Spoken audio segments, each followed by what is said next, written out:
today's Social Live. I'm back. It's Robert Ohado, this time in my skill set as holocompass astrologer, talking about this new moon solar eclipse in Sagittarius that is going to be exact just hours from right now.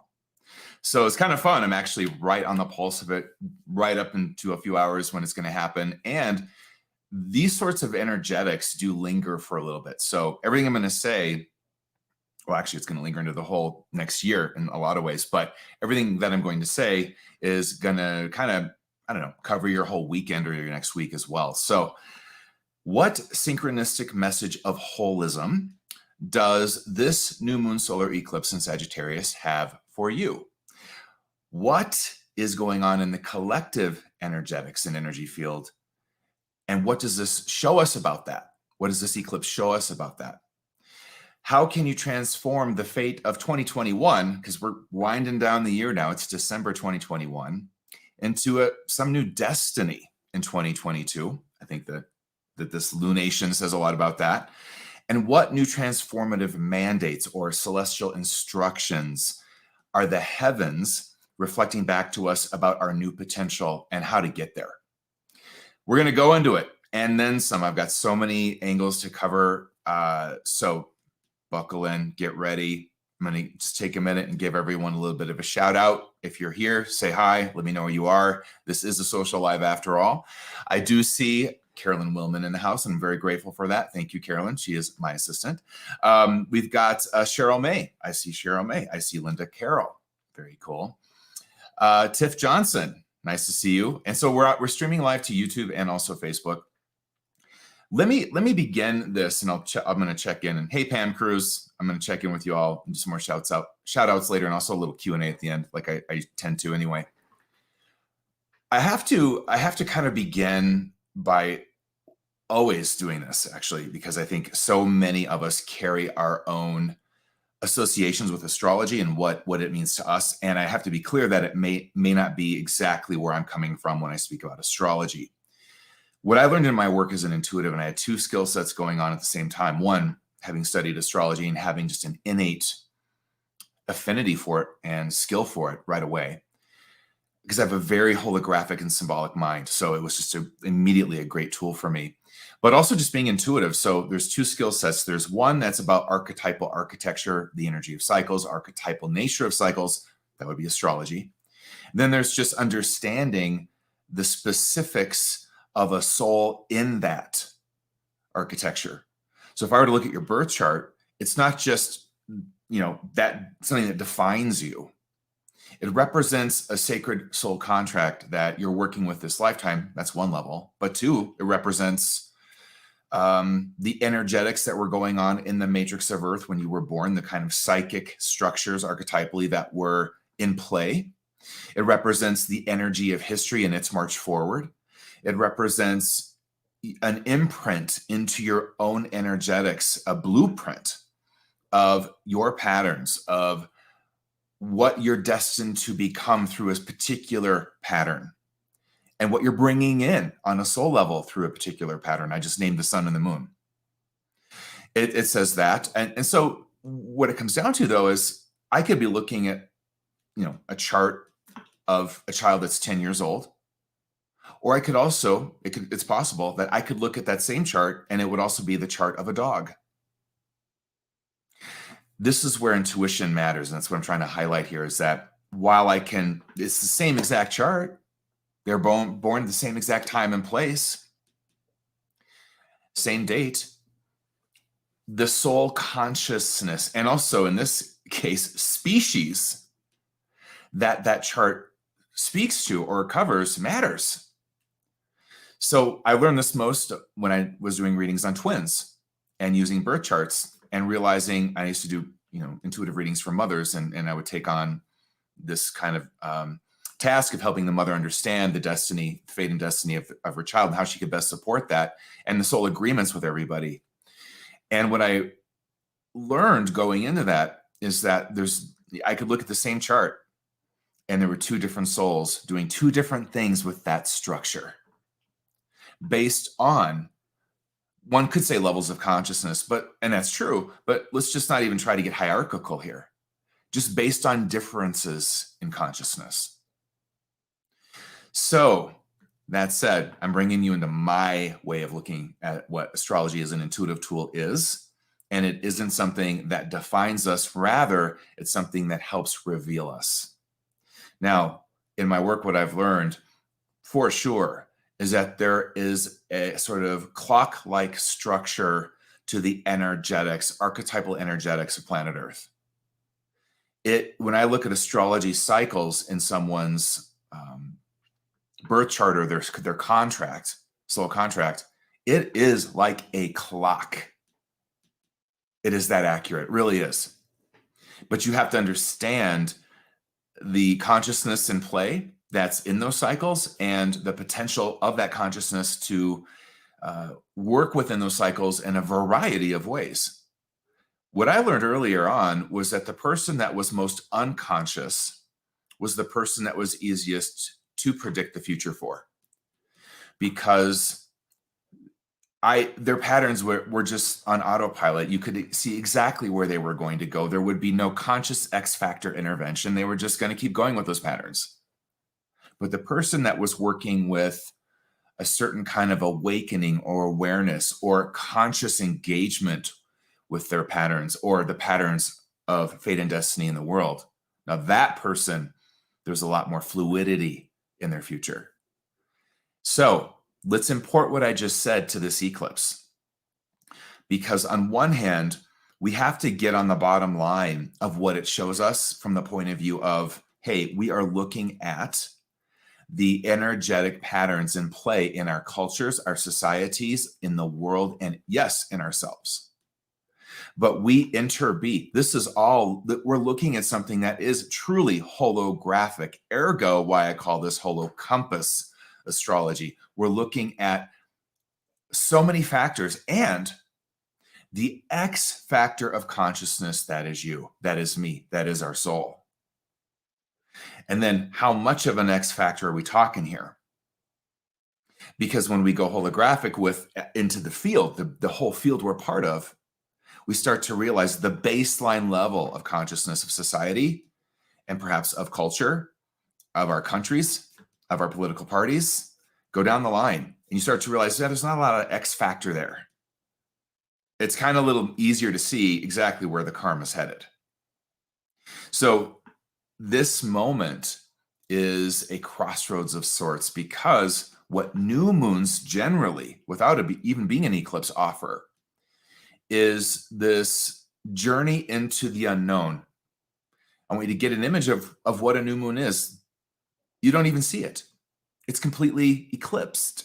It's not visible because there's no light on it. There's no sunlight on it. What's really going on is that the sunlight that's hitting it's hitting the other side of it instead of our side of seeing it. So for us, it looks like it's just this black disk, if you even see it at all. Everything astrologically, in terms of the symbol and archetype involved in astrology, means something. So what that means is a new moon, and I'm going to get to the eclipse in a minute, but a new moon is a chance to start in the unknown of your potential, that which you cannot see, but can only intuitively feel out, identify, and sense. In that territory, something new can happen. And I want you to remember something throughout this whole entire social life. Something new comes from something new. So when I say we're at a crossroads, I'm saying that as a holographic statement, and every statement I make in this will be holographic. So you can say, okay, I am having in my interior a new moon solar eclipse in Sagittarius. What's happening out there is happening in me. And holographically speaking, it's happening in my country. It's happening in my tribalism. It's happening in my family. It's happening in my marriage. It's happening everywhere. So it's enormous to consider. But that is the nature of this existence. It is holographic, interdimensional, all interrelated and interconnected. That said, I could never, ever, cover every angle of any astrological cycle. What I will do here is speak to the ones that I feel, because you're in my classroom, are most likely relative to you at the level of awakening you're in your life, and the sort of journey you're in your life. And I'll speak to those main veins. And in a way that is going to hold a holographic center, meaning, yeah, it's personal to you, but it's also not. It's about us. And one of the things this new moon pings is that, and this is the eclipse part of it. So an eclipse, what's going on, and I'm going to show you an image for this, is that in an eclipse, we are, true to the word, we are eclipsing. We're being eclipsed. Something's being eclipsed, meaning interrupted, blocked. So when you look at what this actually astronomically looks like from Earth, this is what it looks like. You've got, here's Earth, that's us, then there's the moon and the sun, and the sun's behind the moon. And what the sun behind the moon means is that this sort of astronomical alignment, the eclipse happens when the moon moves in front of, if you will, the sun, and blocks the sun's light from reaching us. That's the eclipse. That's also why it's called a solar eclipse. Now, what's going on here, and this is actually science, as well as archetypal, psychic, energetic science, is that the electromagnetic field that is the Earth, as well as the energy from the sun that comes toward our field, is going through an interruption. This is like an electromagnetic field distortion that creates a reboot. And it's a reboot of the Earth's magnetic psychic system, but also it's a reboot of yours. So interestingly enough, if we went back a year ago, there was a new moon solar eclipse in Sagittarius a year ago. It was on December 14th it was in the later degrees of Sagittarius, and this one is happening at 12 degrees Sagittarius. So right away, I want to bring in that what we are coming full circle to a year later are themes that were very urgent and very pressured last year. Now, obviously, I say that as we are entering into, in the Northern Hemisphere, winter with a pandemic still on our back.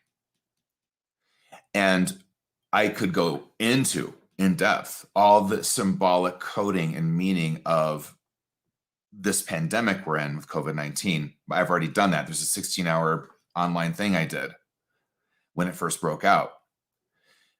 Rather, I think what's more important is to realize, okay, there's something that we're not quite yet finished with. And so to get to whatever that something is, that's where we go to the sign this is happening in, and that is Sagittarius. So Sagittarius, now I'm going to show you just an archetypal list of what I consider to be some of the sub-archetypes of Sagittarius. And I'm starting to holographically map this. So let's just catch up to where we are before I show you this. We're at a crossroads. We are dealing with something that is unfinished business that we have yet to fully integrate. It is in the domain of Sagittarius. Now, what is going on in this eclipse is we're experiencing an energetic distortion interruption. What is it distorting? What is it interrupting? It's interrupting our usual patterns. It's interrupting our usual unconscious ways we make decisions, take action, our usual programming. It's kind of like receiving waves to your TV set to watch a show, and you always watch the show, but then one night something comes and distorts the signal, and instead sort of takes your show off, and the screen goes black, and all you're left with is, oh, I'm seeing myself in that TV. I got to go in. So that said, Sagittarius is the door in. Sagittarius is where we go. Now, the thing about astrology that is so important that I don't see really ever discussed is we can never look at one piece without looking at the whole. So when I began working with birth charts, the birth chart, and I'm just going to show you, why don't I pull up this actual lunation chart, and I'm going to use this as a way to kind of describe what I mean by seeing the whole and seeing one part. So as we look at this new moon solar eclipse in Sagittarius, which is happening for me 12:43 a.m. tomorrow, so still just hours from now, what you would look at is you see we've got a lot going on here. We have got planets, we've got the luminaries, the sun and the moon, we've got the nodes, we've got the 12 houses. But if you were to just look at one part of that chart and say the whole chart is just that part, you'd be wrong. Because the chart is the entire chart, meaning it's all of everything you're looking at. So as we look at this lunar eclipse, the solar eclipse, we have to look at not just the fact that the sun and the moon are in exact alignment at 12 degrees Sagittarius in the sign Sagittarius. We got to look at what else is going on. Because a year ago, we had this same sort of eclipse in different degrees of Sagittarius. But a year ago, it was a different sort of mandate to some degree. And then themes from that in the continuum are finding themselves again here in this eclipse. But we have to keep a frame of reference that is large, that is big enough for us to see, wow, okay, if I really want to understand what this new moon solar eclipse in Sagittarius means to my life, means to the world, means to my community, and it's synchronistic message, I've got to look at the holism of it. I can't just look at, oh yeah, it's all about Sagittarius. It is a lot about Sagittarius. That's the door in. But in what context are we talking about Sagittarius? And that's where we're going to go. Because if we don't have context, we're just talking out of definitions out of a book like a lot of astrology does. It's not alive. It's not holographic. It's 2D at best. And we need 5D, if not 6, 7D right now. So let's dive into the archetype of Sagittarius to begin getting a sense of, yes, what is the dominant energetic here? And how is it the center speaking to everything else that spokes out in the whole entire wheel? So if you look at Sagittarius, it's the 9th sign in astrology, and all astrological archetypes and signs follow each other in a developmental sequential order. By the time you get to Sagittarius, what is being developed is intuition, belief systems, one could say the higher mind. This is where we begin. In Gemini, which is its polar opposite, we're learning vocabulary, we're learning math, we're learning names of things, we're learning this kind of elementary level of life scholastics. We're learning communication. We're learning how to communicate right, maybe. But by the time we get to Sagittarius, now we're studying something, not just learning. We're seeking something. So the seeker archetype is one of its sub-archetypes. The judge, the intuitive, the wounded healer. That's where I would point you to the image of the centaur, Zeus, Jupiter, the priest.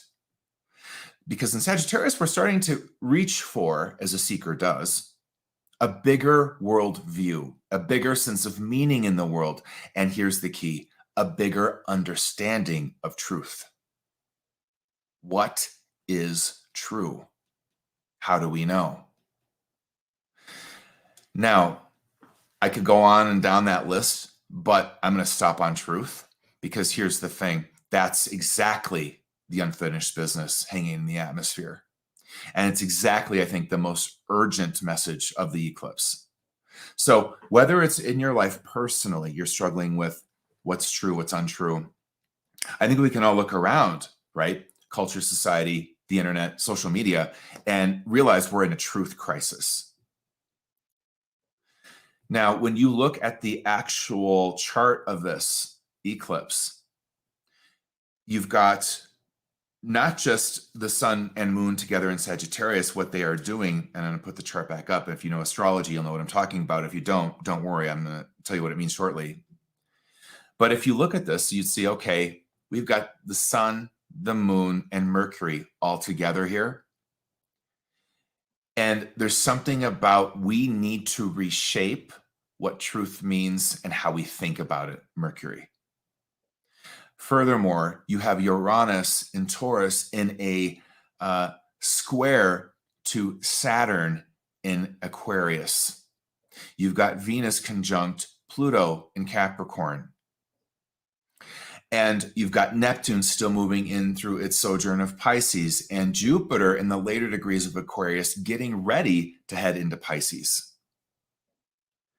Now, let me just break some of that down. And what I'm going to do from here is I'm going to weave a little bit of what I just said into how I delineate this. But I'm more interested in you understanding what it all means and how you see yourself in it and the world in it. Because that's what matters. I'm not here to give you an astrology lesson per se.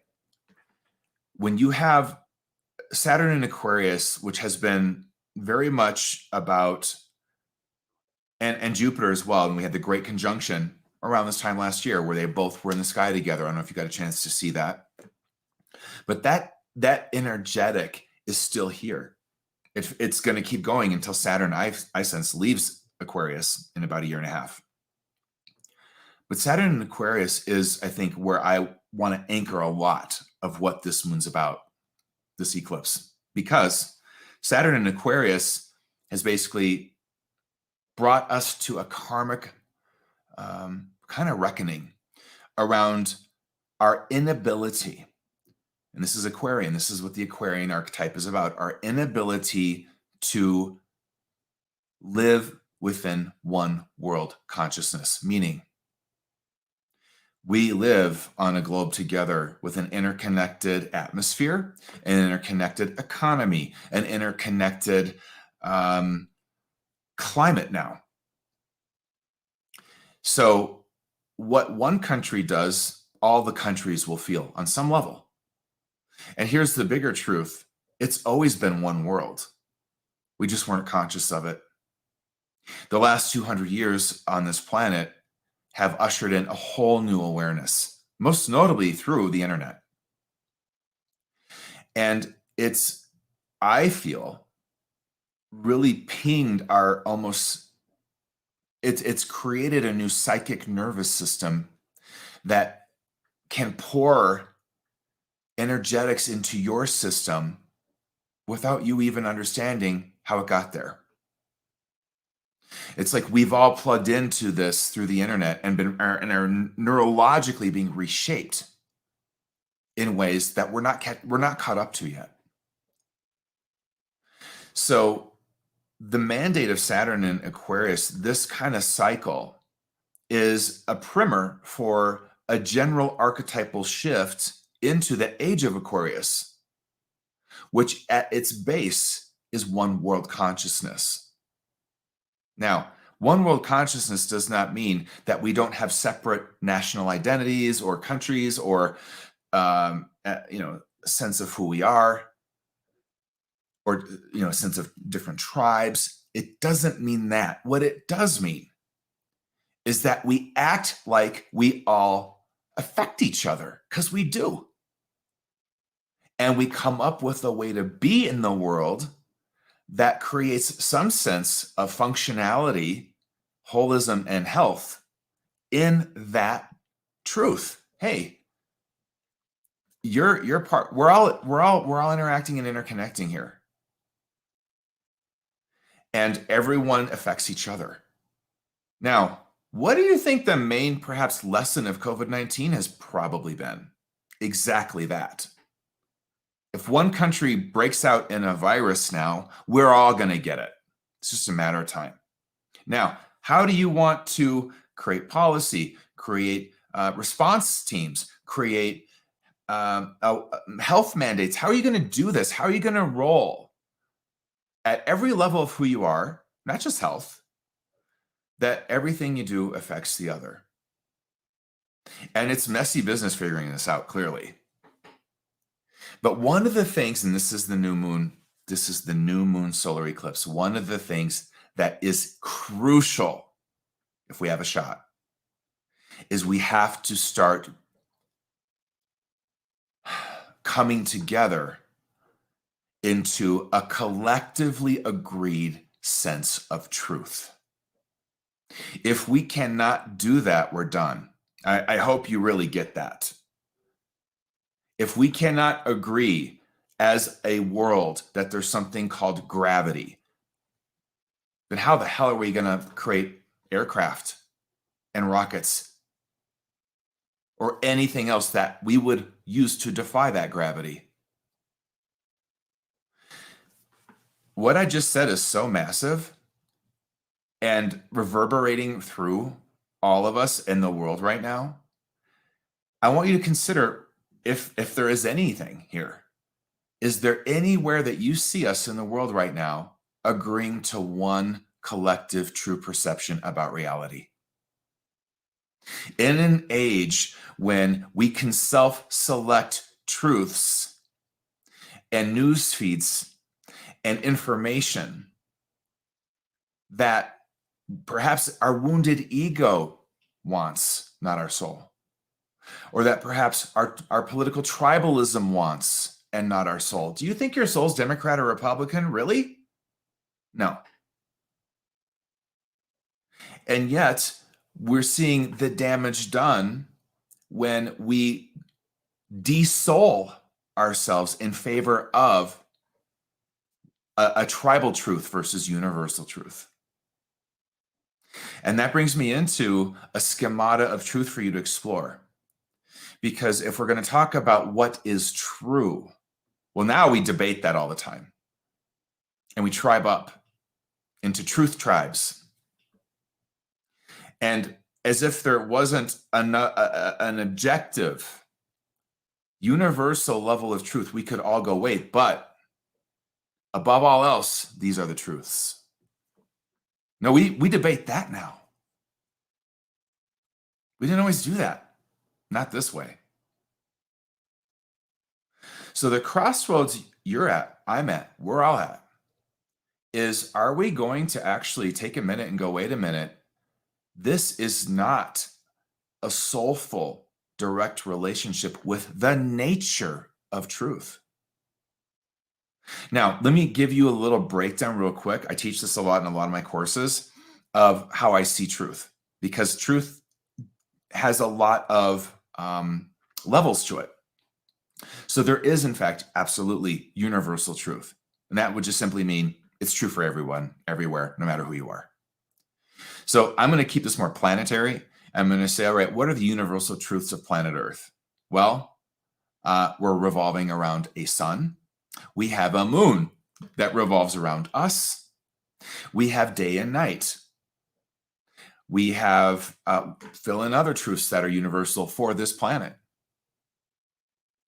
We're part of a galaxy.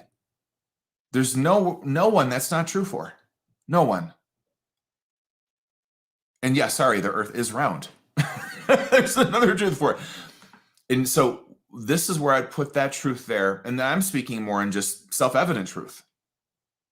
But if we were to go to spiritual, mystical truth here, then I'm going to go, well, we're all connected. All is one.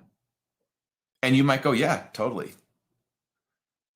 Until someone who doesn't believe in other levels of your truth comes along. Well, then we're not really all is one. And we begin to act and move from a position that they're wrong and we're right. So after universal truth, you come into relative truth, which means it's true, but it's only true relative to where you are in your life, relative to where you are in the world, relative to your life, maybe. So I always use this example because it's just so relatable. Right now it's 7:32 p.m. in Aspen, Colorado, where I live. But that's not the time in Germany right now. In fact, they're already on the next day. Same in Australia. Here, it's Friday. In Australia, it's already Saturday.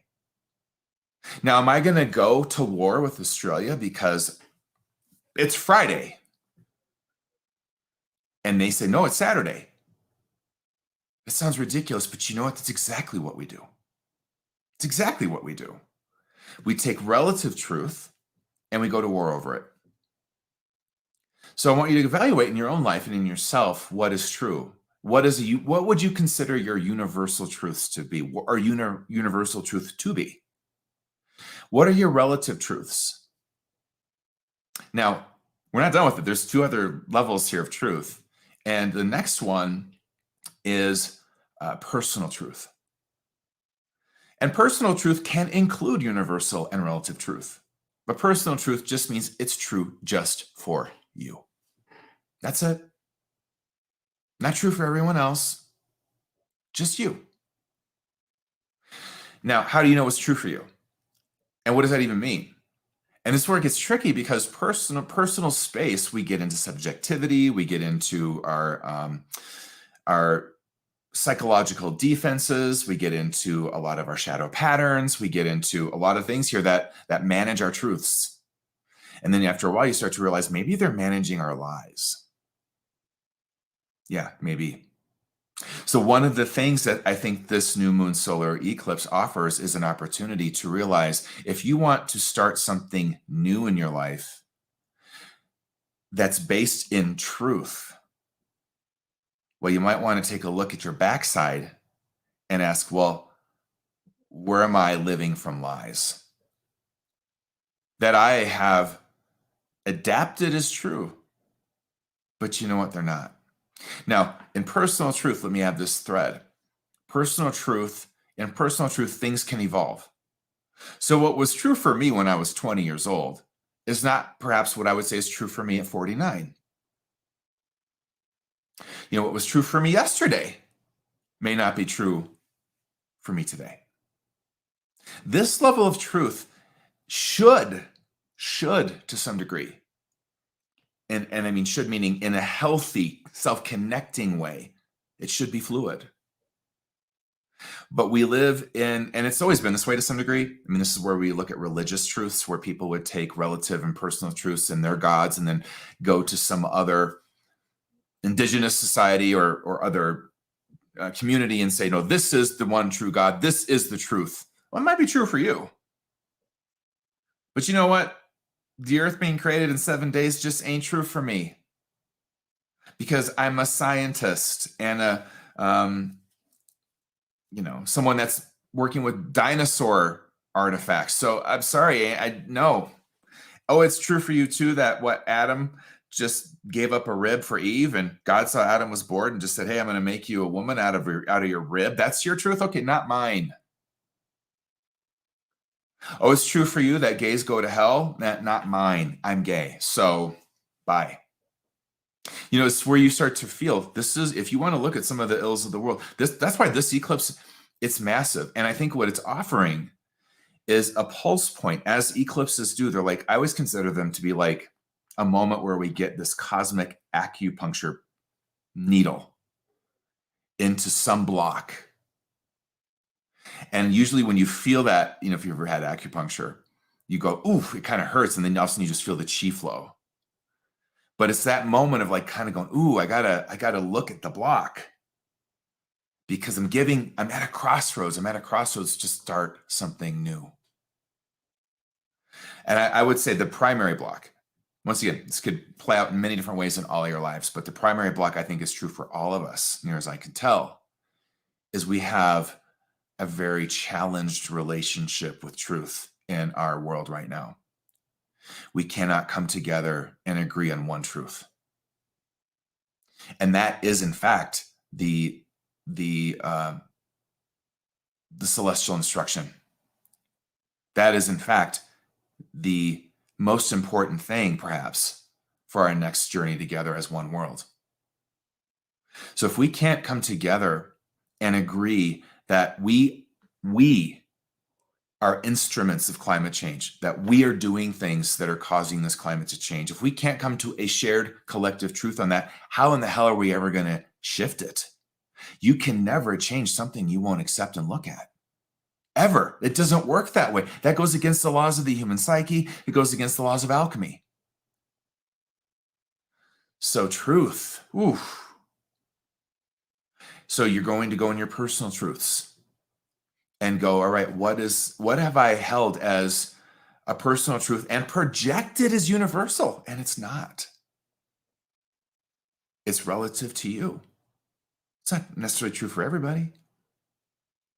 You know, one of the things I really learned 20 years, thousands of readings of people's soul contracts, was that yes, we have common truths.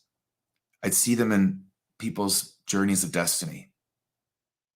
But every soul contract for me had its own truth to some degree. And that's the last level of truth that I call soul contract truth. So I can say, you know, in my journey, what was true for me was my soul chose, as part of its journey of destiny, fate to destiny, to be born into a very abusive alcoholic home. And I can tell you with all I am that that was a necessity, that experience, that family, for me to become who I am today. Absolute necessity. I would not be the compassionate person I am. I wouldn't understand the vulnerability of people. I wouldn't understand the victim archetype so well in all of us if I had not had those formative and, yes, wounding experiences as a child. And I haven't even thrown in the fact that I'm gay and what that did to my psyche in a shame-based, puritanical, fundamentalist culture. So those are soul contract truths for me. And typically soul contract truth, its final end game is to deliver you into universal truth. And then when you move from universal truth, you move from compassion, you move from kindness, and you move from a very, very clear intuitive instruction in yourself. So one of the things about Sagittarius as an archetype is that it is, if you will, in many regards, more probably so than any other archetype in astrology, the sign of intuition. It is the psyche's capacity, your capacity to see the world archetypally, symbolically, meaningfully, and accurately, and holographically. So if we were to kind of look at these questions I posed at the beginning, what is the synchronistic message of holism that this new moon solar eclipse in Sagittarius has for us? Well, maybe let's just start at ground zero, that we are part of a whole. Let's just start with that message. And do we live our lives every day as if that were true? And the reality is, I'll throw myself in here. I don't always live that way. I don't always see everyone as part of the divine, frankly. I know it's true in the deepest part of me, but I'm human and, you know, we're all triggerable and, you know, living in our messy lives and trying to, you know, stay centered, but we're not perfect at that. And yeah, welcome to being alive and human. Welcome to being flawsome.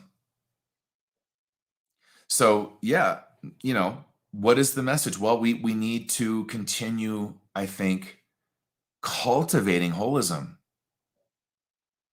and caring. I went to my veterinarian this week and he said that what's happened in culture is shocking him.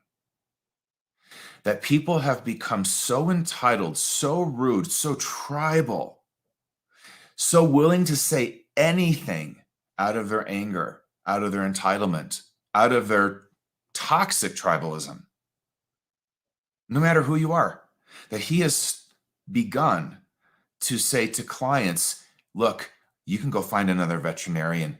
My staff and I will not be talked to that way. And I mean, we're at a veterinarian where we have our babies, our fur babies with us, and people are going nasty there. Yeah, I mean, what are we doing? And here's the bigger question, I think, as we look to 2022, by the way, and I want to put this on your map as a bit of a metric for you to carry with you from now on. I know this as growing up as a gay kid into my teen years and adulthood, that things like certain belief systems, things that are said, things that are unkind, they have a karmic ending that looks like Matthew Shepard strung on a fence in Wyoming. That's where that will go in some form or other. So when we look at our karmic threads, that goes somewhere. That momentum builds. And what happens in terms of co-creation is that karma will eventually get so momentous, it tips into manifestation. And by the time it's tipped toward some end, it's too late. When the karma is still energetic and hasn't fully begun to get its momentum toward an end, that's when we can still shift it around. So I want you to look at your life from what I just said. Where are you moving in a certain way? And there is karmic momentum that if you slowed down and felt your intuitive system, you would go, wait a minute, this pattern, this archetypal pattern, this way of being has karmic momentum now, and it has taken me that way unless I begin to shift this somehow. So while we can think that there's no harm, no foul in calling people, our Congress people call each other names, that there's no harm, no foul in that. There is harm, there is foul. That goes somewhere. Everything we do repetitively and build momentum around goes somewhere. So what in your life is going somewhere? And if you're honest, if you go into your shadow, if you slow down, you're like, ooh, I don't like that end game. Then hear me in your ear go, well, something new comes from something new. What would be the new thing you can do now? What is the new thing we can all do? How about kindness? Let's start there. And to ourselves too, most importantly. The shadow side of Sagittarius is fundamentalist judgment. It's getting into some need to take your personal and relative truths and make everyone else conform to them. Or another way of saying it, your gods. Make everyone else pray to them. I always found it interesting because the fundamentalist evangelical type archetypal energy is the most lacking in faith and most full of doubt. If you've got to go make other people believe as you do, you don't truly believe. Because when you really believe in a way that is self-connecting and truly mystically balanced in you, you don't need anyone else to believe as you do. Because truth is truth. So as you're looking into your life and looking at this co-creative crossroads, I think it's just crucial to take a minute and do this inventory and try to see if you can identify, because I think that's what this new Moon Solar Eclipse offers in part. Identify, I want you to sort of get an image that you're coming to a fork in the road. And let's just say it's a karmic truth fork in the road. Identify your fork. I mean, do you have 3 different paths in front of you? Is it a split into 2, 4? Where are you headed in your current momentum, in your current patterns, in your current self-relationship, in your current self-sabotage, in your current lies that you claim are true? Where are you headed? And that the interesting thing about all of this, and I think it's something to really hold in our heart these days, is that this is your journey. It's not mine. And what's also true, it is our journey too, both and. So I care about your fork in the road. I want you to care about my fork in the road and support each other in our truths, our journey of truth. Now, what would you consider to be, if you're talking about truth, your compass? What is your true north with truth? How do you know something's true or false? That's such a big question. I don't even think I can take it on in this little bit here, because to get to truth that way requires so much. But I will just offer food for thought around this, and that is, coming to know your truth takes time, and it certainly takes a shadow process. You have got to go into all your lies and be willing to consider maybe what you thought was true isn't true, or it just isn't true anymore. So what will be your new? If something new comes from something new, what will be your new? Now, as we close down 2021, we look to toward 2022. I feel like this lunation is offering, this eclipse is offering a pretty important moment. So I'm going to say that and also mention some cycles ahead in 2022, and also give you a way to join me for a free live webcast event on December 12th, where I'm going to go into depth on this for 2022 for a limited time. Now, when you look at all the energies and patterns that are happening right now in your life, in the world, that have also really built up over the course of 2021, where do you think all that's going to head in 2022? I want you to read it for yourself. If there's no intervention or shift, where do you think some of the things in the news headlines right now are going to go? Yeah, it's a little scary thought, isn't it? So what can you do about it? What is your call in all of that? So what I'm doing too is I'm making you, if you notice, I'm making you answer these. I'm not giving you the answers. One of my roles as a teacher, I try to do it the best I can, is I always feel that I'm not here to tell you what to think. I'm here to teach you how to think, and more specifically, how to be intuitively engaged, how to activate your own intuitive answers. So one of the pieces here that will be essential in clear intuitive reads is you've got to know your biases, you've got to know your backside, and you've got to know what archetypal filters or lenses you're seeing through at any given time. Meaning, am I seeing life, the situation, through my shadow victim? And then in that, my entitlement, my this isn't fair, this should or shouldn't happen. Go down the list of what the victim lens distorts. Or am I seeing this through the mystic in me? Life is life, things are as they are, and this is the karmic lay of the land. And everyone has value. I call that soul esteem. And so okay, here we are.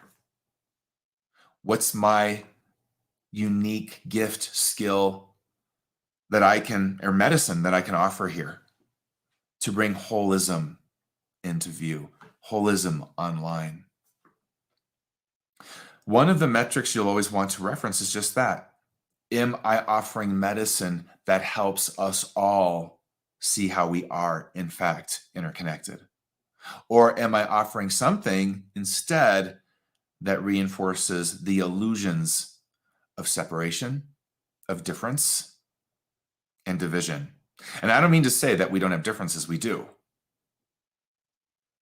I mean, in mystical eyes, we say, yeah, we're different, but we're also all the same, both and. So what this new moon is doing, let me come back. Let's get into some energetics and also come back to the chart. If we look at this image again, I want you to image that our whole psychic systems, our patterns around everything I just named and then some, are getting interrupted. Where in your life do you feel there might be an interruption in your sense of what's true? And in an interruption in some of your, let's say, Sagittarian patterning. So do you have any of these archetypes where there's something kind of fritzing out with them? There's something kind of going a little haywire. There's a distortion. There's an energetic reboot or interruption going on. And if that's true, all right, where is that happening and how? So my next thing I want to offer you is this, speaking of which, let's talk about synchronicity, because actually astrology itself is a tool of synchronicity. Let me explain. It's not that, and I use causative language. It's kind of the old school astrologer in me. And also it's just more descriptive, but it's not that like this eclipse is causing this stuff. Rather, it's through law of correspondences mirroring to us the energetic dynamics that are happening in the psychic, energetic, holistic field of life on this planet. And what the ancients really, really got down was that this is a matrix of archetypal energies, and they move around cyclically, and they interrelate cyclically. I want you to consider the Earth having its own psyche, its own archetypal arcana. And then you want to know what that is, look to the 12 zodiac signs, the planets, the luminaries, and now we've got a bit of a map. And the ancients, they watched through correspondences and correlation. Ooh, when Mars is over there, this energetic seems to happen every time. Although in different manifestations, but there's some underlying, going back to Plato here, ideal energetic happening here. Yeah, there is. And then bring in Carl Jung's collective unconscious. And now we realize we're all interconnected in this soup of energy that is archetypal. So synchronicity, things happening in a way that are energetically in tune with each other and bringing to you messages, bringing to you events, doors, opening and shutting, all of it. What kind of synchronicities have you already been sensing around some of the things I just said? Meaning, where have you've seen something happen, and some part of you went, whoa, that's a sign. How'd you know it's a sign? Because there was an intuitive, whoa, there's something connected here. That's how you knew, right? So that's a sign. And then you go, well, what does it mean? That's the big question. And you connect in and you start to feel. And this is the vulnerable territory. Will you interpret it accurately or not? Why? Why not? So I want you to pay attention to the synchronicities that are, this social live for you might be a synchronicity of some kind. Now, I took on, when I began, and certainly all the way through up till now, a very more meta, bigger, collective dynamic in all of this, and really put culture and society and let's say tribalism on display here for us all to go, whoa, we need to understand truth from these territories. But it's not to say there isn't another completely other arena here that's personal. The way I would guide you in that regard is you start with your own relationship to how you tell yourself the truth, what you think is meaningful, what you find meaningful, where you're being called to, and because this is so, let me riff around here a little bit. Maybe you're getting through this eclipse a realization that you need to learn something in the more metaphysical arena, or you need to up your philosophical game, or you need to kind of get into some kind of study of symbols, archetypes. This is all Sagittarius. So that you have a more honed intuitive compass. That might be the message. Or it might be, I got to start telling myself the truth about some family members that perhaps Robert's right. They try to take their truths and make them mine. And yeah, how am I going to relate to that now?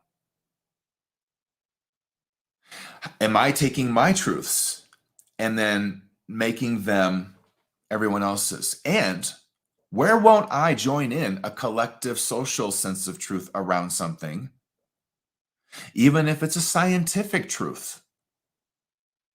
But I don't like it. The evangelicals don't like dinosaurs because they show that the world was not created in 7 days.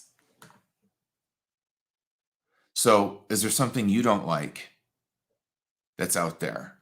Because it goes against your, I don't know, something in you. Your child archetype throws a tantrum at it. I don't know. The thing that's more important to notice as well is, all right, what's the karmic result if I don't forge a new relationship with these truths? There's a little bit here with Saturn also squaring Uranus and Taurus, by the way, of a challenge we're all in. Let me bring up the chart and I'm going to explain this piece of the eclipse.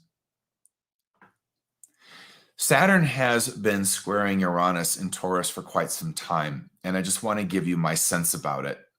And I kind of hinted a bit ago about my sense of Saturn in Aquarius overall. Uranus as an archetypal force is what in astrology rules the sign of Aquarius. And it is about seeing our humanity, our one worldness from, almost as if we were in the starry heavens looking down on Earth. Because that is Uranus's viewpoint. This was in Greek mythology, Uranus, the god of the heavenly stars.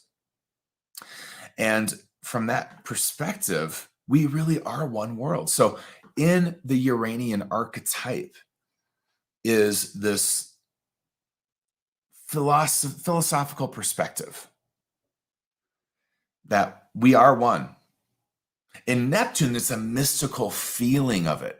But in Uranus, we can go a little bit to a mind that has an intuitive attunement in it that lets you see how everything interconnects. It's like electricity. It's like an electricity of sorts. Now, Saturn is really about, on one level, the Earth. But it's also about how we come together to create reality here. Mundane, five-sensory, day-to-day reality. So you've got these two gods coming into a conversation with each other, and it's a square. So this isn't a kind of conversation where they're going to be buddy-buddy. They're going to have a debate. And I want you to image Saturn saying, listen, we got to survive here. I love your one world talk, but we all got rents and mortgages to pay and things we got to do. We got to survive. And it's gritty. It's messy. It's hard. So Uranus, I can appreciate you up there in the starry heavens and you just love your view. Great. But here's the thing. This is Saturn in Aquarius. So it's that same survival kind of energy that I just named, but now it's applied to an Aquarian perspective. So paradoxically, Saturn in Aquarius is okay. We've got to innovate to survive. I've got to be able of practically realizable vision. I don't want anything else. I'm Saturn. I don't want to mess with ideas that cannot be practically realized. And Uranus in Taurus saying, yeah, not only that, I'm down with the innovation, but you better get down with innovating to save your planet. Because as I'm looking from the starry heavens at you right now, it ain't going so well. Now, in Saturn, we have to also address the shadow side of Aquarius, which is actually elitism. It's the sense of, I have the best truth. I know more than you. And classism. So there's a pressure, let me just say it this way. There's an archetypal pressure for us to, and squares always ask for a solution that does not come from the warring conflict.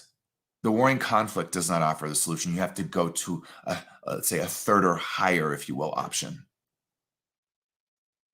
So yeah, we have to survive. Let me apply this just to a one world economy. How are we going to move forward from here with all the current evolutionary and, let's say, social and socioeconomic and sociocultural, as well as earth pressures of the climate? How are we going to move forward here? If we go to the elitist side of Aquarius, we're not going to want anything done unless it's the perfect version of the vision we have. That's the elitist. I'm in the vision. And then you know what happens? Nothing gets done. But if we went to a blend and said, well, let's just do what is realizable for now. We'll improve it in time. Then we get some stuff done. So what I'm saying is not only happening out there, but also in you now connected to the eclipse. How can we get anything done if we can't even agree what's true? There was a time during the outbreak of this pandemic where people thought it was a hoax. How are you going to take on addressing a pandemic if you don't even believe it's real? That's where we are. And not just on, that's just one example that I could extrapolate into multiple other arenas. If we can't agree, this is true. If we can't agree, racism, not so good. How are we going to heal it? So there's a lot here, and it feels like it might be a bit of doom and gloom. So I'm gonna lighten it up a little bit shortly here and offer some hope, because there is hope. And in fact, there's a guy that I'm really that I've known about for a long time. His name is Andrew Sullivan. He's actually paradoxically a conservative gay man from the UK that lives here and comments politically all the time. And I saw an interview with him on 60 Minutes, and he said something that just riveted me and stuck with me about where we are in my country and where we're headed, which isn't looking so good. And he said, am I optimistic? Not at all. When I look, my language here, when I look at the karmic forces of what's afoot, where we cannot agree on one shared truth, where we have people profiting off of inspiring a lie, when we have no, I'm not optimistic at all. Because the karmic factors in play here, I know where they're going to go. Then he said, this almost makes me cry. He said, but I am hopeful because I know. I'm sort of using my language here, interpreting what he said, but I know that I don't know all ends, and anything at any moment and any given time could intervene. A grace could happen that would change the trajectory altogether. So I do have hope. I have hope in the grace of people. I have hope in the miraculous. I have hope that this is totally me now. I'm in my own zone. Okay. Thank you, Andrew. I have hope that maybe people will start to live as if they are the answer to each other's prayers. I have hope in that. So, do you guys have any questions?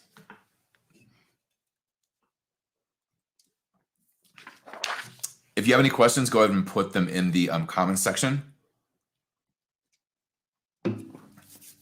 So I wanted to share with you a couple things here while you're populating your questions. Hey, Linda Skull, sweetheart, how are you doing? Yeah, I mean, basically what I think we can look at here, and this is also to some degree Sagittarian, we always have to leave a seat at the table of karma and where we are for grace. We just, thank the gods we do that. I mean, there are forces greater than us. Thank the gods that can at any time help. But what I want you to consider is, and this is also tying, I think, into the holiday season, how can you live as if you're the answer to someone's prayer? I think that, and I said that like 2 years ago, and I think that metric, how can I live, or that question becomes a compass. It becomes your true north. How can I live as if I'm the answer to someone else's prayer? So I'll use myself as an example. Well, maybe tonight and something I said helps someone come to terms with a lie in their life and shifted them toward the truth. It became an answer to their prayer. Every time I do a social live or teach a course, I know I'm answering someone's prayer or prayers. We all are interconnected to each other's fate and destiny. So if we could just sit in that question every day, I mean, not perfectly, but at least have it active in our psyche, what would we do differently every day? If you knew you were the answer to someone's prayer, what would you do differently tomorrow or in 5 minutes? Because you can either be the source of a wound for someone or the source of their healing. And sometimes we're both. But, which one would you want to be? And the thing is, these days, people will use whatever tribalism they are toxic from to justify how they wound others. Well, where does that karma go? So here's what's going to go down. I am doing a free, bigger thing on the Astrology of 2022. And that's going to happen. Where is this? Here's the little, that's going to happen. It's a free webcast event for a limited time on the 12th of December. And there's actually a link in the description for it right now. So you just go register on Crowdcast for it, and you'll be set to go. And you can join me there on December 12th at 2 p.m. Mountain Standard Time. And you'll have to check what time zone that is for you. And I think Crowdcast actually lists that anyway. So if you're interested, I really encourage you, if you want to go deeper into some of the stuff I'm covering here. What this eclipse is really coming full circle to it, it's like a little snapshot of the karmic forces in play. And because it's a new moon solar eclipse, it kind of says, look, this is kind of where you all are, humanity. This is where you all are. You could, this is a fork in the road. You could turn right. You could turn left. What do you want to do? This is where the karma of right goes. This is where the karma of left goes. Maybe take the middle path.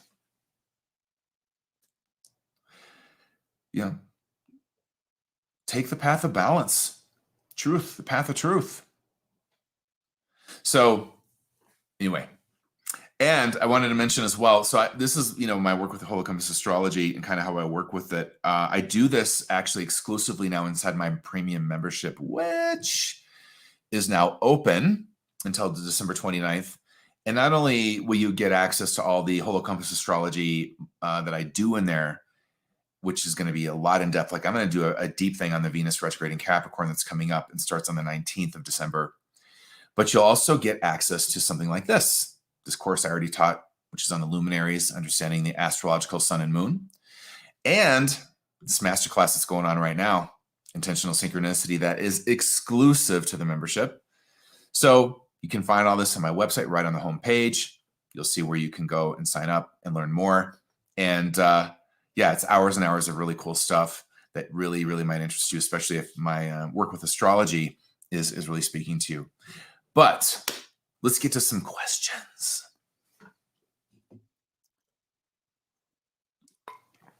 Okay, what do you guys got?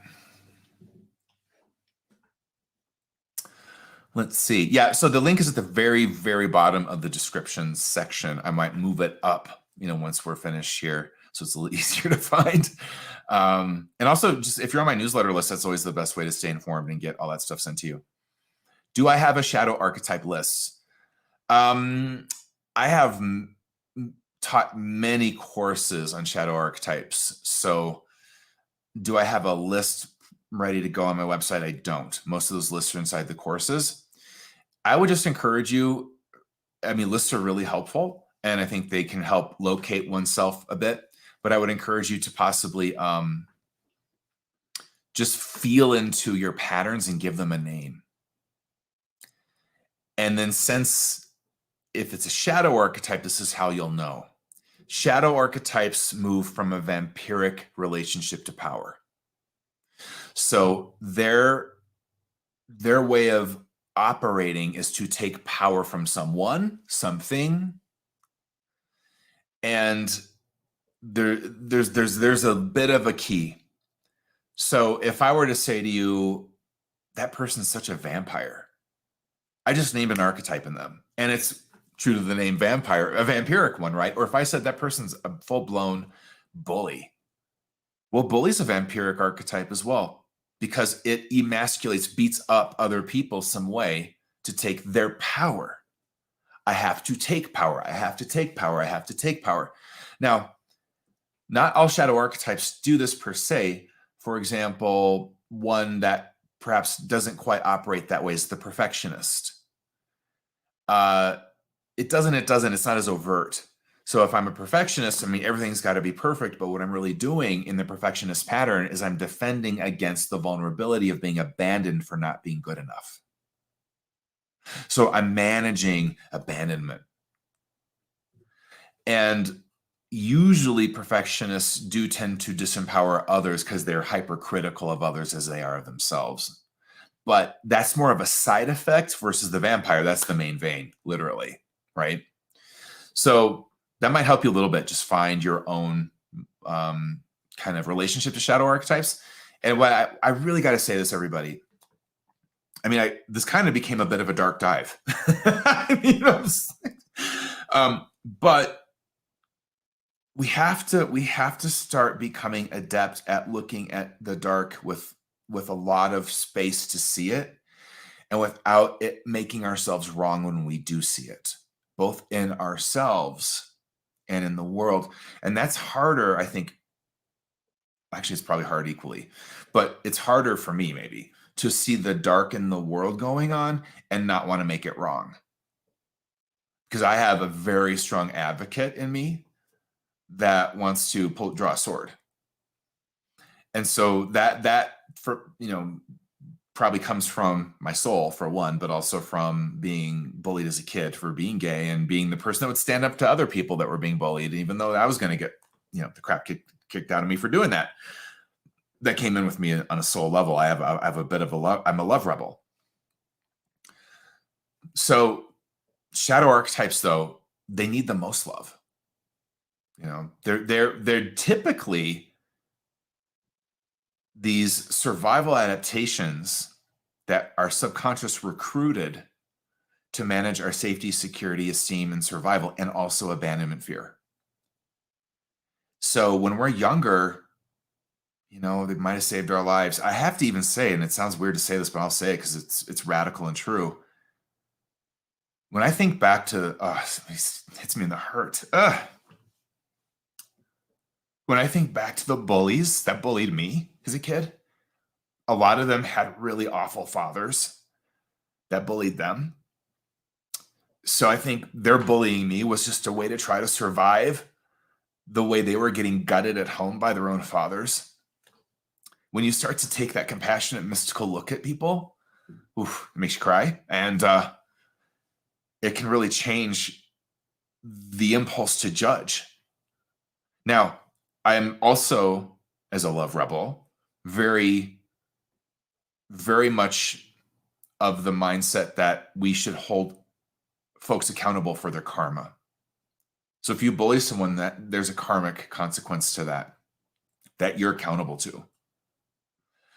But personal accountability, whether it's personal or social accountability or other accountability, does not have to include making someone wrong. That's a moral judgment of worth that if you're in your mystical self, you will never make on someone, no matter what they do. And that's really high voltage to say when there's people like Hitler in the world. But yeah, all of it's part of God, and all of it gets to be here. Everyone had their passport stamped to come to Earth School. Doesn't mean we all like it. Anyway, wait. What else? What else you got? So I wanted to tell you about something else too, in case you're interested. It just that when I was saying Love Rebel, it occurred to me.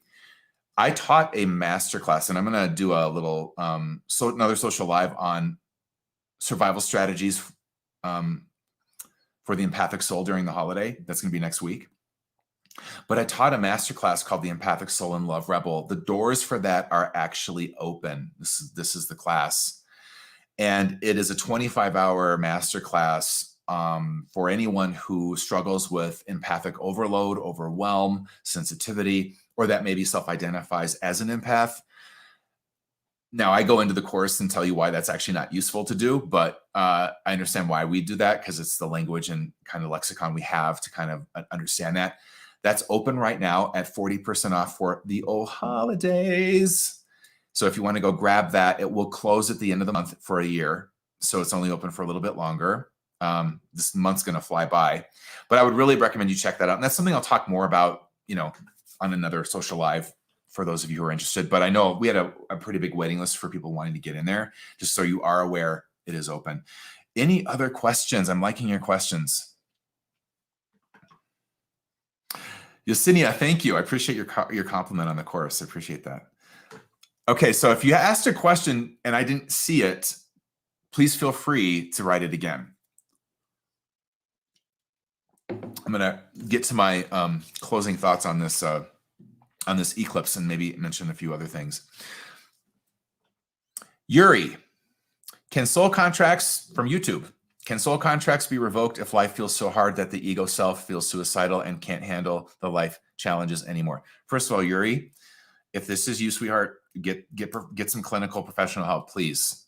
I'm going to offer some insight there, but nothing will ever substitute for that. And I come from a clinical background. I studied psychology undergrad. So sometimes we just get brain chemistry issues going on that are both and part of, a depressive time in our lives or something.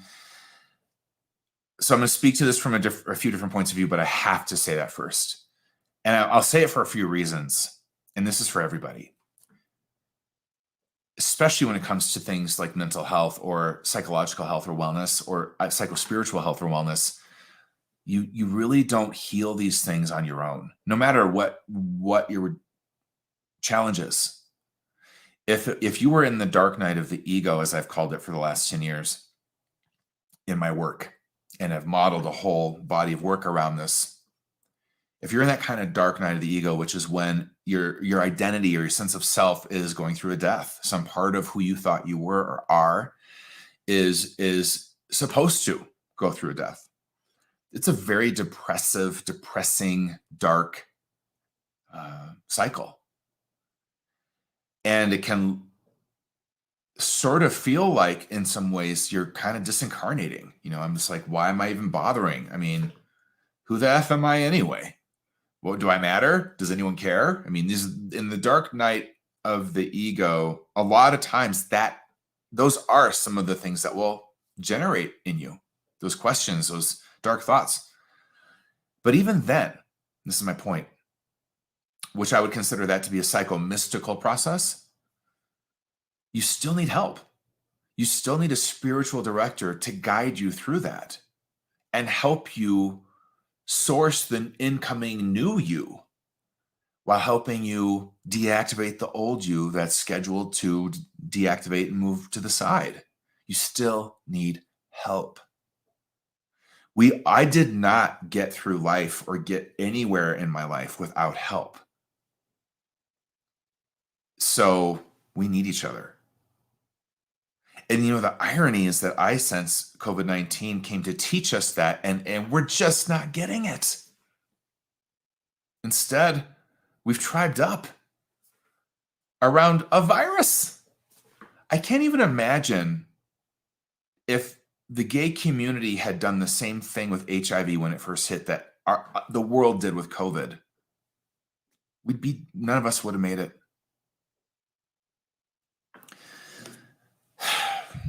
Calling it a hoax. I mean, from that to not wanting to wear a mask, we wouldn't have made it. We would not have made it.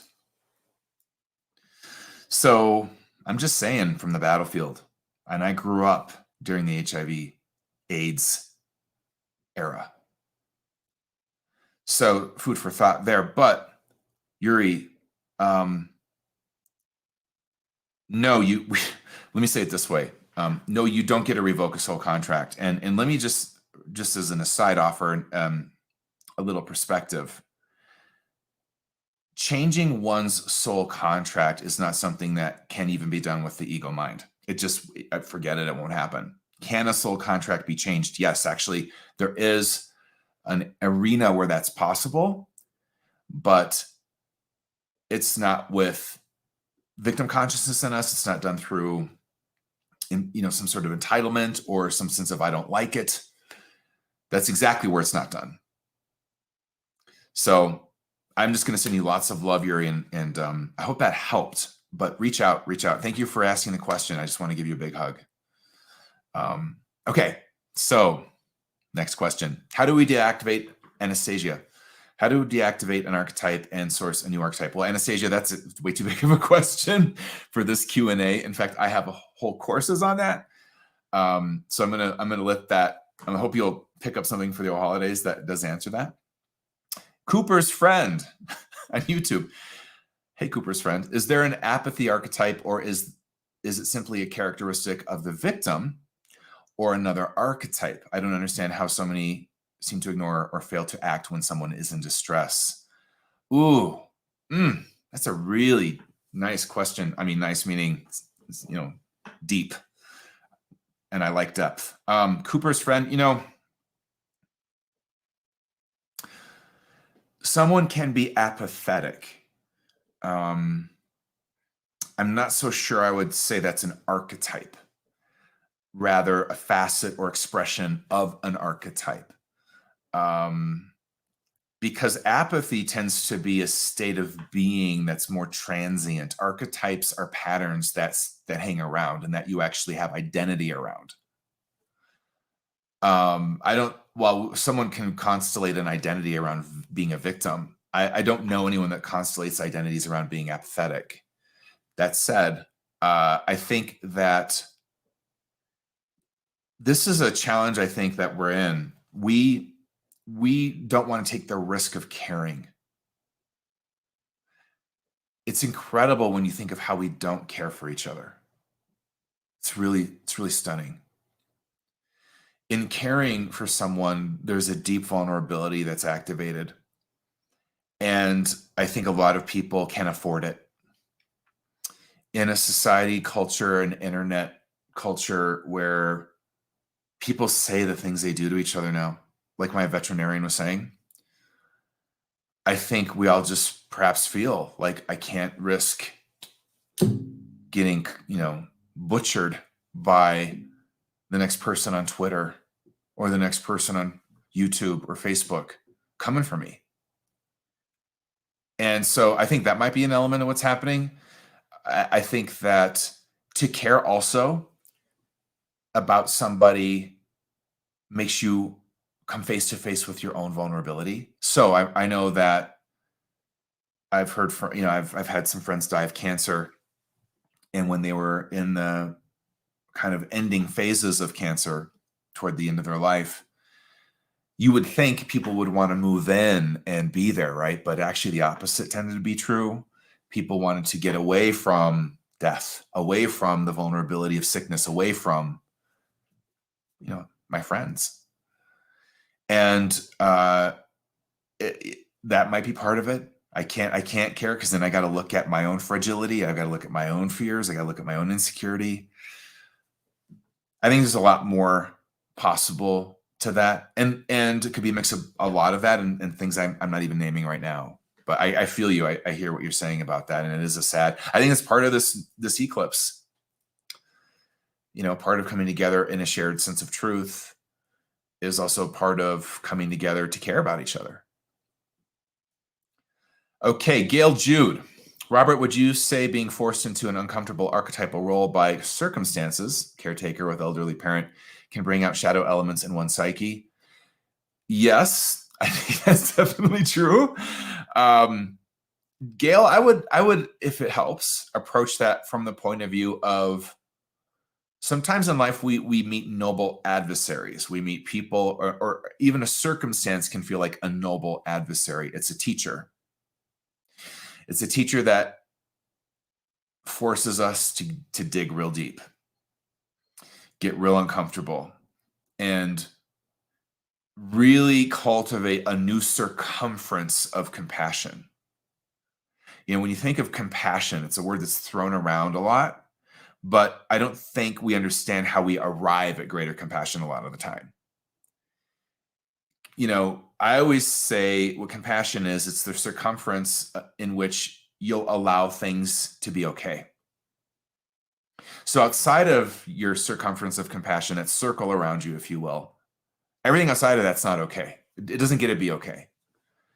But everything inside of it gets to be okay. Now, first, are you even inside the circle, your own circle of compassion? Part one. Part two, how far out does that sort of compassion aura go? What gets to be in your aura of compassion? And that's not to judge or make yourself right or wrong or any of that. It's to get technical and go, you know what, Robert, as soon as you say murderer, yeah, I'm out of compassion. I don't have it. As soon as you say pedophile, no, I don't have compassion for that either. And I'm using kind of extreme examples to make a point that we all have this limit of what can be okay, meaning we recognize it as part of creation.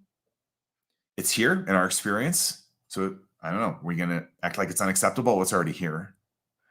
And how do we want to relate to it? Are we going to relate to it through non-judgment? Now, let me be very clear. Since I use very extreme examples, I feel like I need to say this. I am not saying that we do not have a justice system or some kind of way to hold people accountable to their actions, like murdering people. No, we do. But once again, there's a difference between, hey, I'm locking you up for 20 years because you murdered someone, but I'm not doing it from a moral judgment on you. That's not my role here. I'm doing it from, this is the karmic payment in society that we've decided comes with murdering someone. And we want to protect other people. So I will lock you. And as I turn the key and lock you up, I will do it with love in my heart for you. And I'll do it with a prayer for you. Instead of hate, instead of, oh, you're just a piece of whatever, So compassion is part of what a noble adversary activates. And it ain't fun. So when people pray to be more compassionate, I'm like, do you know what you just prayed for? You prayed to have your circumference of compassion pushed out further, which means you're going to get a lot of people triggering you, pressing your buttons, and you're going to have to find a way to have compassion for them. That's how you get to compassion. You don't meditate it into being on a cushion. I mean, hey, meditation might help facilitate a centering for it, but it's gritty and it's, it's rough. So I sense, Gail Jude, that you're in a process of some gritty expansion. And I send you some light. Okay. Any other questions? I'm going to wrap it up here.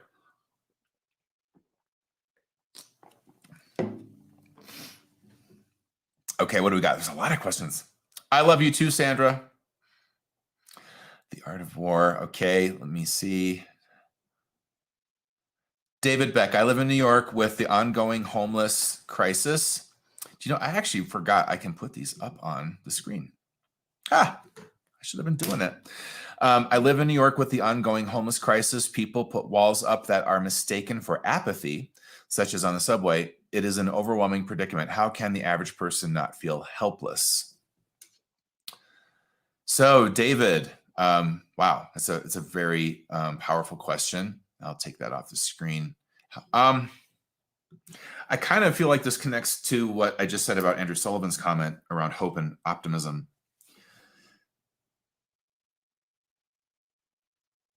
I think the thing that, and homeless people have a very soft spot in my heart, because I've had so many mystical experiences with them over the course of my life that have just shattered me into my soul.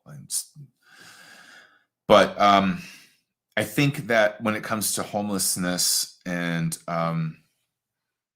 once again, I do sense that when it comes to like caring for people, this is also very thematic for the holidays, isn't it? When we're supposed to care. Caring for people oftentimes makes you face your own fear about survival, your own fear about being homeless and helpless. And every homeless person I sense and that I've met has a different story of how that happened to them and how they ended up there. And I remember a few of them saying, don't ever think this can happen to you. And I never think that can happen to me. But I think what it comes down to, and it's kind of a question I think we're finding in this eclipse, is are we going to begin to agree on this truth that we're all interconnected, we all have value, and we all should give a shit about each other? Are we going to agree on that or not? Can we come to one truth? Can that be the one truth we start with? And I think that's a question hanging in all of our potential and sort of in the atmosphere of the holidays, and in what we need to heal, the divisiveness, the things going on that you see on the news every day. So I'm going to point you, David, back to what I said earlier. How can you be the answer to someone's prayer? How can you live that way? What could you do tomorrow that would be the answer to someone's prayer? Now, let me tell you why that's the door in. The door into hope. And I don't mean hope where you leave reality and get into Fantasyville. Nah, that's not what I'm talking about. I'm talking about practical, gritty hope. Where, do you know what? If I want to see hunger end, world hunger end, well then I better start feeding people who don't have food. Instead of waiting for some other thing to happen, you be the one they've been waiting for. You be the one you've been waiting for. And what that does, now coming back to living as if you're the answer to someone's prayer, I want to give you an actual technical energetic around this.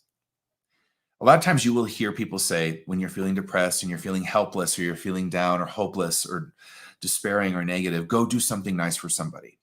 Now, I don't know if you felt this way, because I have. Part of me is like, oh, really? That's what I got for you. And I can barely get up and find enough energy to find something positive about my life. And you want me to go help people? That's really. Now, hang with me, because I feel that. But And some people that say that, I think they say it from some platitude and some mentalization of what we should do. And that makes me also want to throw up in my mouth. But there's a truth in it. Let me tell you the technical truth in it.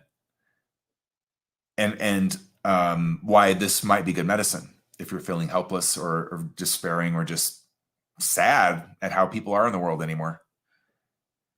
When you take action to help someone that needs help and you have something to give, even if you're feeling depleted, even if you're feeling like I'm despairing, I'm so depressed, like, should I just take care of me?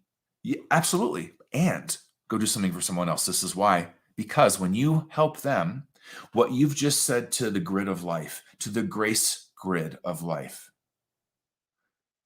is I am not separate from you.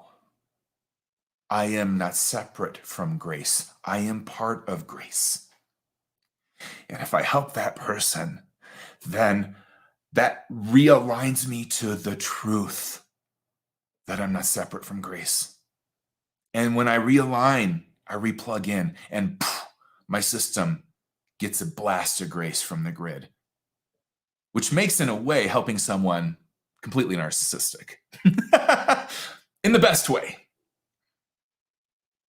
That's the technical truth of why you being the answer to someone's prayer connects you to a greater grid where you had disconnected somehow.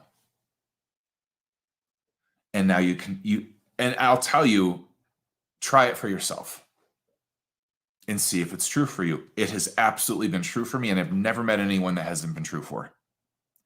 As soon as you take an action, do something, no matter how small.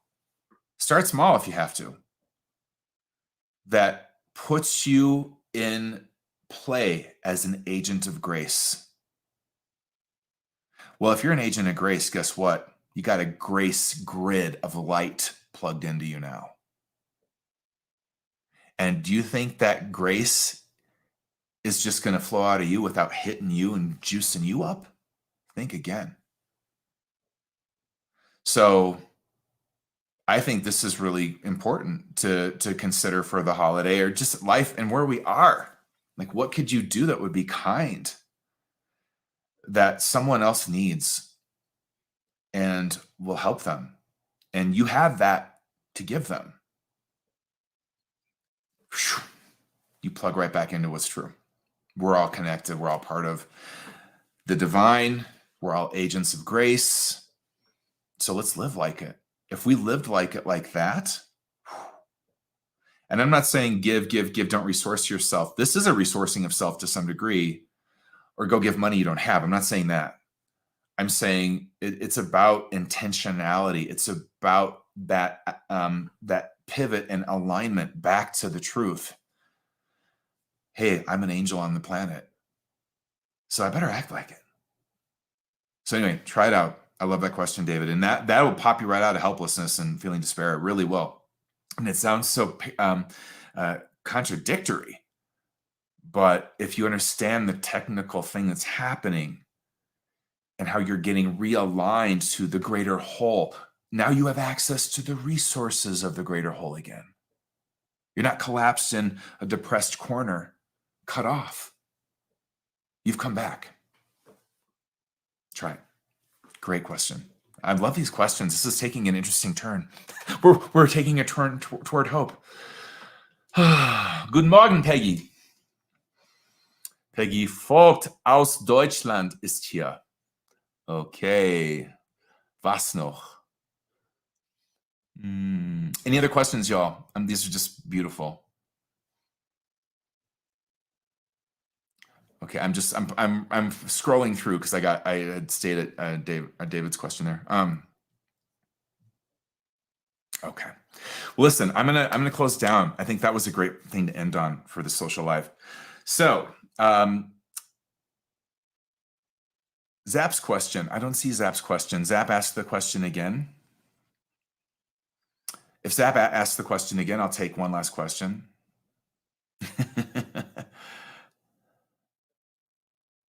Ooh, I'm going to take this question because actually this is a theme for me right now. Elena, I think you're quoting Zap's question, so I don't know, but if you're not, I'm taking your question. For overgivers, whew, how to answer someone's prayer without being in the shadow overgiver archetype. Wow. Yeah. So I'm going to share something personal with all of you about this question because I just have been writing this massive email to my membership about my own issues with overgiving, which I do have. In 2021, I have a membership. I've just promoted it to you, and I did 120 hours of content in it in 2021. But my commitment is only supposed to be 48 hours of content. Now, to set the stage here, and I'm going to answer the question through me. I'm using my own self vulnerably as an example here. So I way overgave. And not to mention I had a skiing accident. I had to have shoulder surgery. I had a pet nearly die. I had another pet die. I had 2 friends die. I had a really rough 2021. It was not very fun at all. It was very hard. So any time that I had off wasn't really time off that was resourcing or healing for me. It was stressful all year. And yeah, I still managed to way overgive in this membership that I've created. And I have to frame it this way because I just did the math on this. That's 120 hours of video and audio content, but that's not all the time I put into the membership because I have to pre-produce and post-produce all that content. And I create these PDF guides that take 10 hours each on average. So all told, I did something like 420 hours of work inside my membership. And the way the pay worked out, this is so I'm giving you all this so you know what not to do. and so that you really get that I have the overgiver archetype. I only made 50 cents per hour. I was paid 50 cents per hour by every member. That's it. It's hard to even say that. What I realized is that the shadow overgiver, in context to what I just said about plugging in and giving and being there for people, the difference between giving in a way that plugs you into grace and resources you and giving in a way that depletes you is this. It's why you give. If you were to say, hey, I'm going to go help this person because they need it. I need it. I need to be in flow with grace. And the best way to be in flow with grace is to be in service to someone else. So I'm stepping out my door and I'm going to go be of service to someone else. That's when you get into the circuitry of resourcing and getting kind of moved out of a funk or a depressive state or helplessness or hopelessness. Overgiving is when you feel that you've got to keep giving to be enough. You're giving from a sense of not being enough. When you're in a place of resourcing yourself with grace as a service vessel, what is going on there is that you're giving from a sense of, well, I'm worthy. Now, that doesn't mean you can't get into this circuitry of flow of grace if you're feeling a bit low in your esteem. You just have to approach it from a soul prayer. Hey, here's what's true. I'm not feeling real worthy. I'm feeling like, why bother with life? And so I'm going to step into this thing Ohado's talking about, this grace circuit. But I need you to bump up soul esteem while I'm at it. Because I know I could be privy to overgive or feel even more depleted. You got to add that in. And I'll tell you, when you give that way, somehow you actually do feel worth coming into yourself. That's how you know you've got the technical alignments right. But if you're an overgiving, you're giving out of some state of lack, not being enough, or just being off-centered, which was kind of a lot of my year. Just off-centered, constantly catching up, and not letting yourself be. I have a definite perfectionist archetype, so not being able to, not get everything right. So you overgive to compensate. It's compensatory. The giving is compensatory. I'm giving because whether I don't feel like I'm enough, or I want everyone to be happy, or I want everybody to be happy because I missed, this was me. I had to reschedule a whole month of lessons because I broke my shoulder or my cat died, or yeah. So you got to pivot. You got to realize you're enough if you have things come up. And overgiving is not actually, this is what I learned too in 2021. Overgiving does not build value with your members or people in your life. It just doesn't. It actually starts to cultivate entitlement, a sense of not seeing someone's effort, and also a sense of expectation that what will be given will always be over the top. And it'll be up to you, all you overgivers out there, it'll be up to you to kind of reset it all. You got to take responsibility and be like, listen, mea culpa. I overgave. I've been an overgiver, but that stops today. This is what I will give. This is what I won't give. I hope you still find me of value. Great question, though. Yeah, that's a really, and here's the thing, your system will never lie to you. If you are overgiving, then you're going to know. You're going to feel depleted, stressed, and kind of what started to happen for me, resentful of your work, resentful of what you're giving, resentful that you have to give. So for me, it almost put me in a place of considering not doing my membership anymore. But then I reached into my passion for the membership, my genuine, centered, esteemed passion for it, and it helped me reset myself. But y'all, that's such a great question and really close to home for me, literally. So yes. We should have done a Q&A on this whole eclipse. We'll just keep going until the eclipse happens. Any other questions, you guys? I'm willing to keep going because these are so good. And it's not me overgiving. I'm feeling grace. Well, thank you, Robin. Oh, Robin, one of my favorite people. Nice to see you. So, all right, I think we're going to wrap this up. Just so you know what's next, kind of in Ohado land here. It is the Oholidays. Just so you are aware, all my courses on ohado.com are currently 40% off if they're over $60. These are Holocompass courses. I've got a really cool one called Ascension. It's a complete new way to make goals. I wish I would have had an image for it because it's really cool. To make goals through an archetypal process. Super cool. I've got one, the Empathic Soul and Love Rebel, which is actually a masterclass.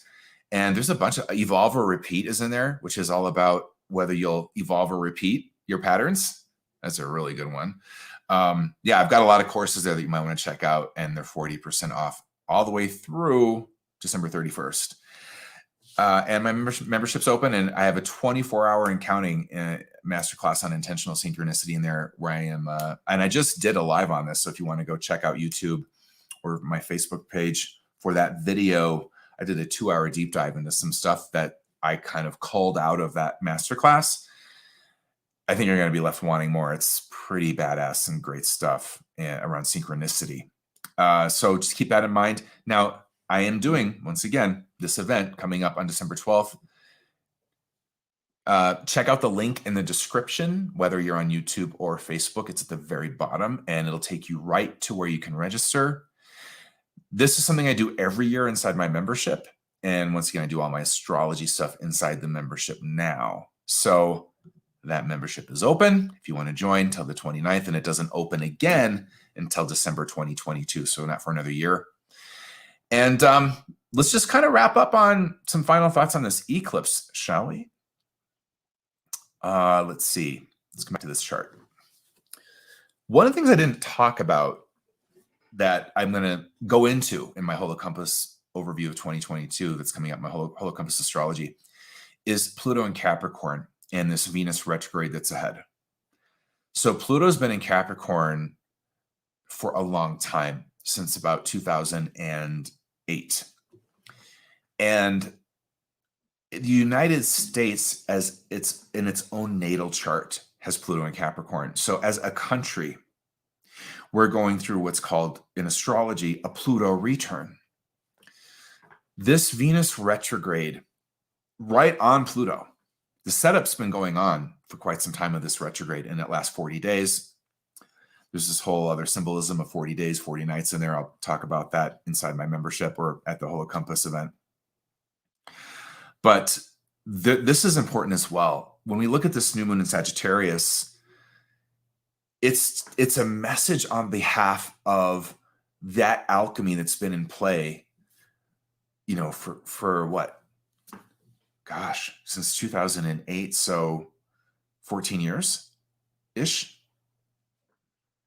And this is a bigger level of transformation because it gets this is where I would look at things like, yes, we're at a bigger level of issue with climate change. To me, that's a Pluto Capricorn dynamic, and I'd have to explain why in another thing. Also, we're having to face the shadow side of capitalism. It's a Capricorn archetype. And we have to, and this is what's happening in my own country, face the shadow side of the United States of America. Now, hey, I love my country, but every nation has a shadow. Everything has a shadow. You know, you can't talk about the United States of America without also, if you look into the shadow, looking at what happened to the Native Americans, what happened to the Africans brought over here and forced into slavery, what happens into, you know, we have a shadow and we have a lot of light. So Pluto returns as a, you know, which none of us will have because that cycle is like 240 years long. So you're never going to have this cycle in your chart. But any return of a planet brings back full circle a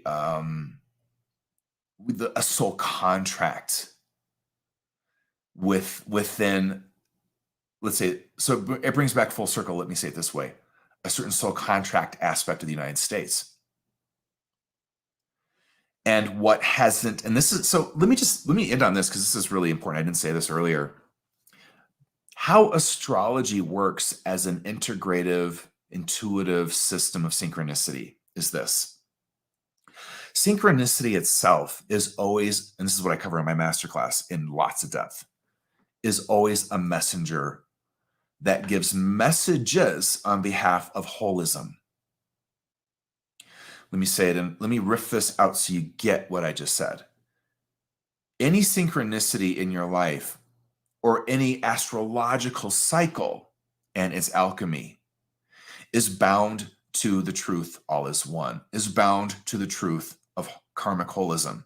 Everything interrelates, interdimensionally relates, and affects the other. Everything.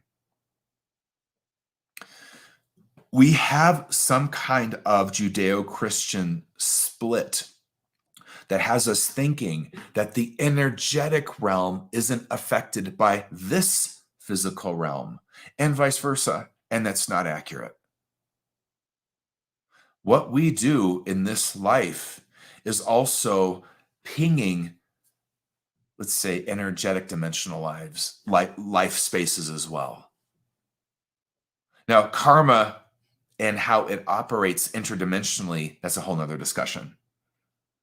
It doesn't work with the same cause and effect dynamics, dimension to dimension, but there is still cause and effect. So this matters when it comes to looking at how we are in a Pluto Capricorn shadow process worldwide, but most notably United States as well, having to come to terms with, you can't just lean into the light and think that you won't be haunted by the dark. Your dark history, and is it any wonder that a lot of the movement within the psyche of the United States is about our dark history coming back up in the form of white nationalism, in the form of white supremacy, in the form of anti-LGBTQ, in the form of patriarchal kind of movements through laws in the country. We're seeing, what have I just not named the last 6 or 7 years in the United States? Yeah, absolutely. Something is trying to integrate in a deeper way. But what's the driving force? It's holism. It's the gravity of everything. So when I look at astrology cycles and I look at someone's, soul contract, or I'm always looking from the lens of holism. It's a dance of separation and holism. It's a dance of cause and effect and holism. Our journey as co-creators or students of co-creation, maybe that's better said, is to learn in part, hey, I've got to understand everything interconnects. If I have, for example, a plan, and I'm actually referencing something historical that was in a reading I did. Let's say I have a plan to open up a flower shop. I love flowers. I've always just wanted to bless people's lives with the light and essences and energy they bring. So I decide, let's just say it's 2008. It's time. I'm going to open up this flower shop. I finally got enough confidence, some financial backing, and I'm going for it. But what I neglected to sense was the karmic energetics in motion. And that if I had a skilled intuitive, or if I myself could sense patterns that way, I would know that there's a stock market crash coming from a housing bubble lie that's going to wipe people out in devastating ways we have not seen since the Great Depression. If I knew that, then I might go, it's just not time. That flower shop, flowers are a luxury item. People will be wondering how they're going to eat next. So my dreams or my wishes or goals meet a greater karmic field. And if I can't see that karmic field and its effect on my intentions and agenda, well, you're playing with, half, you're strategizing with a fraction of the information you need. So for example, when I create courses, I read the field first and I sense, what do people need that I can offer? What is it that I could download, teach, and illumine for them right now that's relevant to the medicine they need right now? And then that's how I create a course. I don't make a move anywhere in my life without referencing the whole. But we're not taught that. We're taught if you can dream it, you can make it happen. Bullshit. I can dream all I want, doesn't mean it's going to happen if the soil and the climate and everything else isn't also in harmony with the dream and the timing. This is part of this eclipse. I think this whole thing's been part of this eclipse. We've just started channeling at the end. You've got to start moving from holism. When I read, and this is on YouTube, 2020, in that holocampus astrology event, like I'm going to do here shortly on the 12th of December, I remember this. I was sitting in my office. I started to get my impressions and downloads for 2020, and they were not pretty. I saw the whole world coming to a standstill and stopping around March, April. I didn't get an image of a virus. The image I got was it's like, it just felt like a 9/11 to me. Like when 9/11 happened, the world stopped, the plane stopped, everything stopped, the world. And it felt just like that. And I remember looking at my mom, who also works for me as my assistant, and saying, I have to be honest with what I'm getting here, and it's not good. 2020 is going to be a really gutting year. You can go watch YouTube when I said this. And I remember saying to my students, look, I have, just like tonight, I mean, I'd like to be Mr. Nice Guy and make you smile and be happy and entertain you. But guess what? This is a dark new moon. There's new here to be had, but not without taking a tour in the shadow. I'm not going to lie. I can't play that. I cannot do fake. I can't do it. That's what makes me a good intuitive. I see what is and I say it. I might overgive to make you happy, but I won't hold back truth to make you happy. And that overgiving is done, by the way. So, yeah, as I go on for 2 hours. But really, truly, this is about really understanding. Like, I used to do work with Fortune 500 companies, and this was what I offered them. I wouldn't launch that product. The field isn't going to do much with it that you're going to like. I'd launch that one. And I bet a lot of my old clients wish they were working with me back when back in 2019. I stopped doing that quite a few years ago. But, so this is where you start to get that sense in yourself. Okay, every choice I make, every move I make, from now on, I gotta at least pray to see or sense the greater field. Because if you think you're going to move around in the world and not have the greater field of life affect you, oh boy, you are really wrong. It was never true. That was never true. Don't believe the hype. That was never true. I know those books that said it were bestsellers, but all bypass books tend to be bestsellers. So, but what is true is, hey, and here's the other thing too, by the way, I'll add this in. When you actually connect with the greater field, that's when you know what your calling is. Where do you think that comes from? Your calling comes from something greater than you calling you to it. It doesn't come from, per se, some inner, it's about me drive. It comes from the field, the holographic field of life saying, hey, you have this skill, this talent, this grace, this power, and we're going to call you to the whole to serve us. That's what a calling is.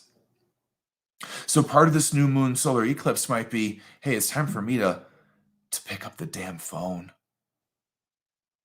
I haven't been answering that phone. You know why? I don't like the ringer. I wanted something a little more jazzy or flashy. I didn't pick up that phone. Well, I pick up that phone. Because I'll tell you what, here's the other side of this too, in terms of calling and destiny. Your greatest success, and I mean that in a holistic, holographic way. I don't mean just finances, which is part of it. But your greatest and most fulfilling and self-connecting success comes from you serving in the way you've been called. Those that I've worked with in my career that were maybe perhaps really famous, very rich, very successful. I met many people on my journey of reading people that on the outside would seem to have everything that we might think, this is so cliche, but whatever, we might think would make them happy, or we would think, oh, they have some secret formula to make that much money or get that successful. They don't. And many people made and do make tons of money and do things that are not their calling. And your calling doesn't have to be a job, by the way, at all. I think we're more and more finding a merger of heaven and earth, though. So I love this career hyphen calling space because it's one I live in. And let me just be clear, I'm not against anyone making badass money. The sweet spot is when you are resourced well and empowered in a way to help people even more through that.